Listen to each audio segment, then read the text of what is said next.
राजस्थान के चुनाव को लेकर के अलग अलग तरह की तस्वीरें आपको दिखाई जा रही है। खास तौर पर जो बात हो रही है वो हो रही है वोटिंग परसेंटेज को लेकर के कि वोटिंग परसेंटेज बढ़ गया है तो सरकार राजस्थान में कांग्रेस की जा रही है और बीजेपी की सरकार आ रही है। ये बातें आपको अलग अलग चैनलों में बताई जा रही होंगी। कुछ एक चीजें मैं आपके सामने रखूंगा और ये जो वोटिंग परसेंटेज बढ़ने की जो बात है इसमें कितना दम है, इस बात को आप गहराई से समझिए। और ग्राउंड पर यहां पर राजस्थान के अंदर जो तस्वीरें दिखी, क्या वाकई वो सरकार बदलने की तरफ इशारा कर रही है या सरकार रिपीट करने की तरफ इशारा थी? सबसे पहले तो जिस बात को लेकर के बहुत बड़ा हंगामा खड़ा कर दिया गया है या बताया जा रहा है कि वोटिंग परसेंटेज बढ़ गया तो सरकार बदल रही है, इसी की सबसे पहले बात कर लेते हैं। 2018 के अंदर वोटिंग परसेंटेज था, जो आधिकारिक आंकड़ा है वो 2018 में वोटिंग परसेंटेज था 74.06%, यानी करीब करीब 74% का मतदान हुआ था। इस बार का जो मतदान हुआ है वो हुआ है 74.13%, यानी 0.1% मतदान बढ़ा है। और जो टोटल मतदान है इस बार 2023 का, ये 74.13 जो मैंने आपको बताया है, ये लोगों ने लाइनों में खड़े होकर के कतारों में लग करके जो मतदान डाला है वो है। और उसके बाद में इसके अंदर आप जोड़ लीजिए जो होम वोटिंग हुई है बुजुर्गों के लिए, जो बुजुर्ग चल नहीं सकते हैं, बिस्तर पर ही रहते हैं, उनके लिए इस बार चुनाव आयोग ने व्यवस्था की थी कि उनके घर पर जो है वो मतदान उनका कराया जाए। इसके लिए होम वोटिंग की व्यवस्था थी। होम वोटिंग की व्यवस्था और पोस्टल बैलेट, इन दोनों को मिलाकर के इस बार के चुनाव का आखिरी आंकड़ा है 74.96%।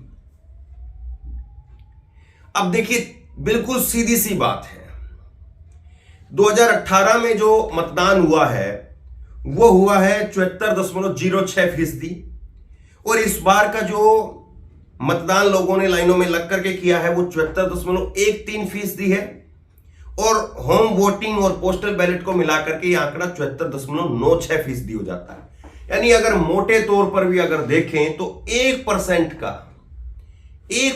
का चुनाव के अंदर मतदान में बढ़ोतरी दिखी है। अब ये 1% की बढ़ोतरी जो है, इसको लेकर के बताया जा रहा है कि रिवाज ये होता है कि जब भी जहां पर भी वोटिंग परसेंटेज बढ़ता है तो माना जाता है कि सरकार बदल रही है। अब यही तर्क जो है मैंने खुद मध्य प्रदेश के अंदर दिया था, लेकिन क्या मध्य प्रदेश में वो स्थिति थी? दो तीन चीजों को मैं आपके सामने रखता हूं। राजस्थान में क्या हो रहा था कि राजस्थान में जहां जहां पर ध्रुवीकरण था, मैं कुछ उदाहरण के साथ मैं आपको समझाऊंगा, वहां पर वोटिंग परसेंटेज बढ़ा है। पिछली बार के मुकाबले इस बार का वोटिंग परसेंटेज बढ़ा है। जहां जहां पर बागी खड़े हो गए थे वहां पर वोटिंग परसेंटेज बढ़ा है।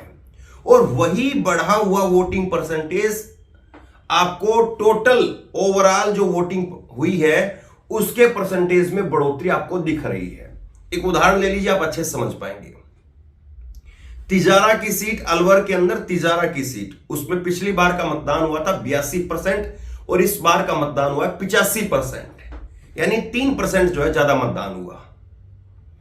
यहां पर बालकनाथ बीजेपी की तरफ से अलवर से सांसद, उनको टिकट देकर के तिजारा से लड़ाया गया। अब क्या यह कहा जाए कि भाई वो बालकनाथ तो जीत गए क्योंकि 3% की वोटिंग बढ़ गई है? अब समझिए ग्राउंड की जो स्थिति उसको समझिए। आपको आंकड़ों की बात तो ये समझ में आ गई कि बालकनाथ बड़ा चेहरा है, 3% की वोटिंग बढ़ी है तो इसका मतलब बालकनाथ जीत रहे हैं। लेकिन तस्वीर कुछ और है। तस्वीर यह है कि तिजारा के अंदर कांग्रेस पार्टी ने इमरान खान को टिकट दिया। इमरान खान कौन है? इमरान खान जिनको बीएसपी टिकट दे चुकी थी इसी चुनाव के अंदर, और बीएसपी की टिकट लेने के बाद में उन्होंने बीएसपी की सदस्यता को छोड़ करके कांग्रेस की सदस्यता को हासिल किया और रातों रात इमरान खान को टिकट दे दी। और राजस्थान में चुनाव शुरू होने से पहले मैं इस बात को सुन रहा था, जब टिकट नहीं हुई थी, हम लोग जब मध्य प्रदेश निकले थे तो इसी राजस्थान से होते हुए निकले थे।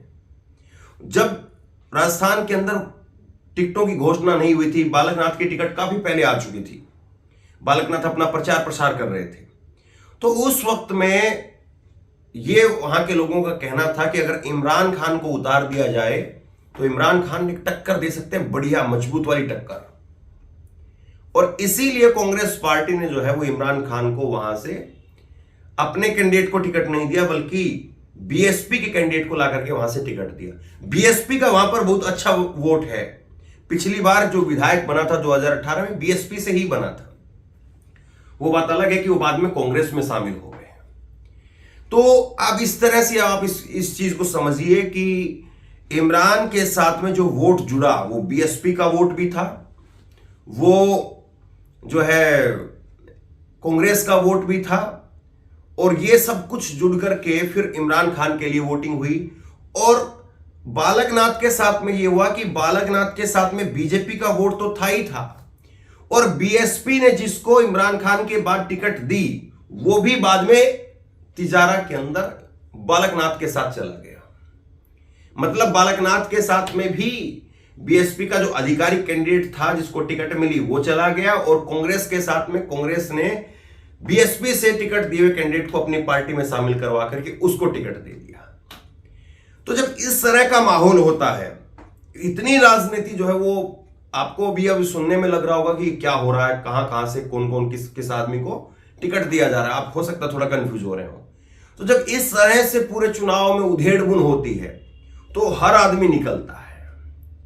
जब चुनाव में दो आदमी खड़े हों, दोनों मुकाबले के हैं, टक्कर के हैं, या फिर ये लग रहा है कि भाई फलां व्यक्ति के सामने तो फलां व्यक्ति जीत ही नहीं सकता है, तो वहां पर वोटिंग परसेंटेज बहुत ज्यादा बढ़ती नहीं है। जैसे कि अभी आप मान करके चलिए कि नरेंद्र मोदी जी की सीट है, और नरेंद्र मोदी जी की बनारस की सीट पर कोई कैंडिडेट अगर वहां पर हाई प्रोफाइल कैंडिडेट नहीं हो तो वहां पर वोटिंग परसेंटेज कोई बहुत ज्यादा बढ़ेगा नहीं। क्यों नहीं बढ़ेगा? क्योंकि लोगों को पता है कि मोदी जी का जो है संसदीय क्षेत्र हो गया, मोदी जी की सीट हो गई, और मोदी जी की सीट पर मोदी जी के सामने कोई बड़ा कैंडिडेट है नहीं। तो जो भी लोग अगर वोट डालने के लिए जाना भी चाह रहे थे या कहीं से आकर के वोट डालना चाह रहे थे तो उनका कोई दिलचस्पी खास बचेगी नहीं। उनको यही लगेगा कि ठीक है, मोदी जी तो अपने आप जीत ही जाएंगे। या जो हराना चाह रहे हैं मोदी जी को, वो भी वोट देने के लिए नहीं आएंगे, क्योंकि उनको भी लगता है कि भाई अब हमारे 4 वोट डालने से क्या मोदी हार जाएंगे, क्योंकि लोग तो वोट एक तरफा कर रहे हैं सारे के सारे। लेकिन अगर नरेंद्र मोदी की सीट पर राहुल गांधी आकर के खड़ा हो जाए तो देखिए पूरा का पूरा एक एक वोट वहां पर उस संसदीय क्षेत्र का निकाल करके लोगों को वहां से पोलिंग बूथ में पहुंचाया जाएगा, और उन्हीं से वोट डलवाने की कवायद आपको दिखेगी। क्योंकि बीजेपी भी पूरी ताकत लगाएगी, कांग्रेस भी पूरी ताकत लगाएगी, और उसके साथ साथ आम जनता में जो मोदी को हराने वाले हैं या मोदी को जिताने वाले हैं वो भी दोनों ताकत लगाएंगे। राहुल को जिताने वाले पूरी ताकत झोंक देंगे, चाहे वो पार्टी से हैं या राहुल की विचारधारा से समर्थित हैं, कांग्रेस से समर्थित हैं, वो ताकत झोंक देंगे, और उधर से बीजेपी के लोग भी ताकत झोंक देंगे। तो ऐसे में चुनाव की जो परसेंटेज है वोटिंग की वो बढ़ जाती है, और इस बार यही हुआ है। एक तिजारा से आपको खेल समझ में आया होगा हर जगह पर। अब सरदार शहर एक सीट है, सरदार शहर सीट के अंदर क्या हुआ है, सरदार शहर सीट चूरू के अंदर आती, चूरू डिस्ट्रिक्ट में, और उसी सीट पर हम लोग ग्राउंड रिपोर्टिंग कर रहे थे चुनाव से पहले और चुनाव के बाद भी। वहां पर सरदार शहर में भंवरलाल शर्मा के बेटे हैं अनिल शर्मा।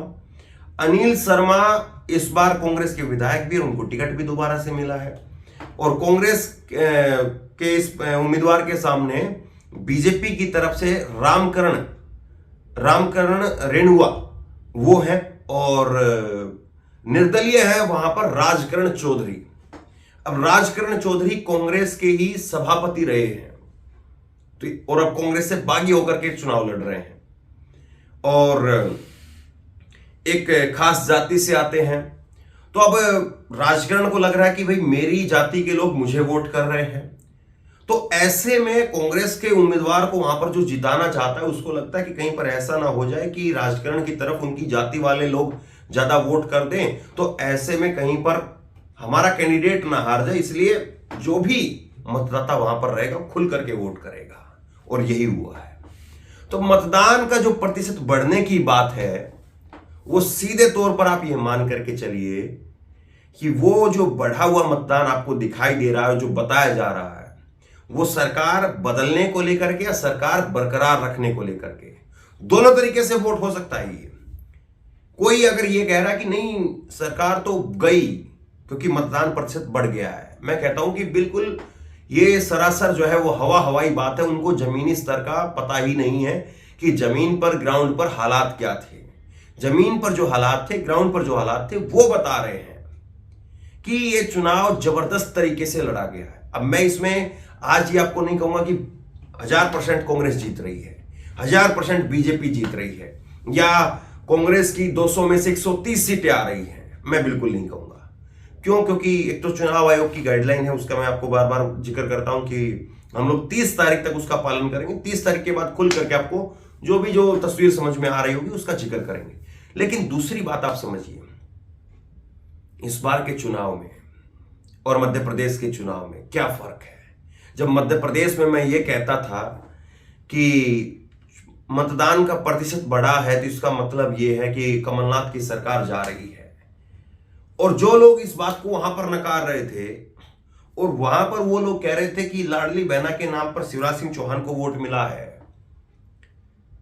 और मोदी के चेहरे पर जो है शिवराज सिंह चौहान को, बीजेपी को वोट मिला है, तो ऐसे में बीजेपी की सरकार जीत जाएगी। ये बढ़ा हुआ मतदान कुछ नहीं है।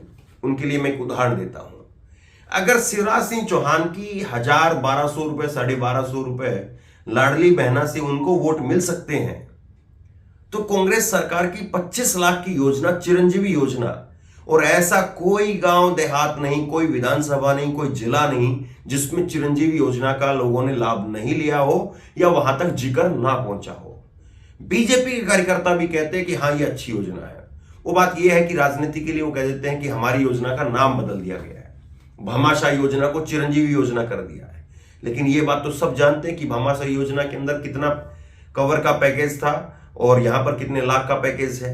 यहां पर 25 लाख का पैकेज है। उसको 4 दिन पहले जब मैनिफेस्टो आया तो कहा गया कि 25 लाख को बढ़ा करके 50 लाख कर देंगे।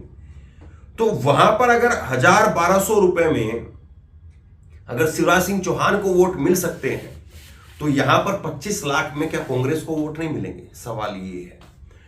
अब यही सारे समीकरणों को अगर आप जोड़ करके देखेंगे तो आपको राजस्थान चुनाव की तस्वीर वो साफ तौर पर दिखेगी। एक बात मैं और कहूंगा, इस बार के चुनाव में ऐसा लगा कि लोगों का मन वो बिल्कुल क्लियर था। जिसको बीजेपी के लिए वोट डालना, वो बीजेपी के लिए वोट खुल करके डाल रहा था। जिसको कांग्रेस के लिए वोट डालना, कांग्रेस के लिए खुल करके वोट डाल रहा था। उसके दिमाग में कोई किंतु परंतु किसी प्रकार का संशय था ही नहीं। वोटर जा रहा था, जाने से पहले उसका मन बना हुआ था और जाकर के वहां पर बटन दबा करके अपना काम करके बाहर आ गया। ऐसा नहीं था कि वो ऐसा कंफ्यूजन में गया कि वोट उसको बीजेपी को देना है, बीजेपी को देना है, ये मन बन रहा है और जाते जाते वो कांग्रेस को वोट दिया है, या कांग्रेस के लिए मन बन रहा है और जाते जाते किसी ने कह दिया, कुछ चीजें उसको याद आ गई, कुछ बयान उसको याद आ गए और उसने बीजेपी को वोट दे दिया। ऐसा बिल्कुल नहीं है। कन्हैयालाल का जो फैक्टर है उसका मैंने कल भी जिक्र किया कि कन्हैयालाल का फैक्टर है कुछ हद तक, लेकिन वो शहरी पॉकेट में है, शहरी क्षेत्रों में है जहां पर और उसमें भी खास तौर पर जो मतदाता 25 से 30-35 के बीच का जो मतदाता है, 25 साल से 35 साल तक के जो मतदाता है, उसके अंदर ये फैक्टर ज्यादा था। 40 साल से ऊपर का जो मतदाता था उसमें ये फैक्टर नहीं था, क्योंकि उसने चुनाव देखे हैं, कई चुनाव देखे हैं। उसको याद है कि कैसे ये चुनावी के समय पर बयानबाजियां की जाती हैं। और खुद कन्हैयालाल के बेटे ने कह दिया कि मेरे पिताजी के नाम पर वोट ना मांगे जाएं, लेकिन उसके बाद भी बीजेपी, नरेंद्र मोदी बोलते रहे, बार बार वही चीजों का जिक्र होता रहा। खैर, अब ये सारी चीजें जो है वो धीरे धीरे अब छट करके इन लोगों के पास में पहुंचेंगी, और जिस तरह से नरेंद्र मोदी ने प्रचार प्रसार किया, तो अब अगर यहां पर हार होती है बीजेपी की, क्या वो खुद हार को स्वीकार करेंगे? क्योंकि मध्य प्रदेश में भी यही कहा गया कि एमपी के मन में मोदी, मोदी के मन में एमपी, और राजस्थान में भी यही नारा था, मोदी साथे राजस्थान। और मैं कहता हूं ये नारा जिसने भी बनाया वो कम अक्लमंद रहा होगा, क्योंकि अगर राजस्थान साथे मोदी कहा जाता तो शायद ज्यादा सही होता। यानी मोदी के साथ में राजस्थान कहना, एक प्रदेश से एक नेता को बड़ा दिखाना, कायदे से ही होना चाहिए था, प्रदेश के साथ में एक नेता जा रहा है तो शायद ज्यादा अच्छा लगता। तो ये सारी चीजें जो कही गई हैं, बताई गई हैं, अब चुनाव परिणाम जब सामने आएंगे तो क्या मोदी जी इन सब चीजों की जिम्मेदारी लेंगे?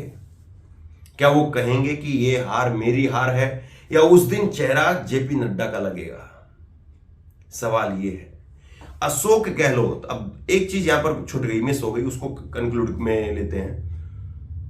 अशोक गहलोत के नाम पर बीजेपी ने, कांग्रेस ने खुल करके उनको सामने कर दिया।